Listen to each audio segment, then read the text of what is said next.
So in this lesson of the course, we will take a look at how we can install Sublime Text Editor onto our system for our Python development, or we can use it for other programming languages as well. So for that, first of all, we will search on Google Sublime Text, and after that you will get this result. The first result will be www.sublimetext.com. So we will go to this website, and we will be redirected to the home page of Sublime Text, and you can see here is how the interface of the Sublime looks. So we need to download it onto our system, so we will just click on download for Windows. If you are using any other version like Mac, Linux, so you can download the appropriate version for your system as well. So you can also see how it will look on your system after you download it and install it onto a system. So you can see the interface will change according to Mac, Linux and Windows.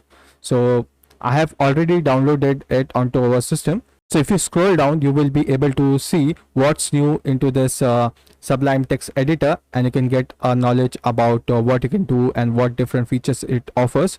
So you can see it can do GPU rendering. It also supports Apple Silicon and Linux ARM64. You can do multiple tabs. We can select multiple tabs. It also provides context aware autocomplete and many more. So you can just go through these things and you will be able to understand what all features it will offer us. So I have already downloaded it onto our system, so we will just try to install it now. So I will just double click on the exe file of Sublime Text, and it will start the installation process, and it will ask for the administrator permission. I will just click on yes, and it will start the installation process for us. So if you want to change the location of the installation from C drive to some other, so you can do that from here, but I want it to be installed in my C drive program files.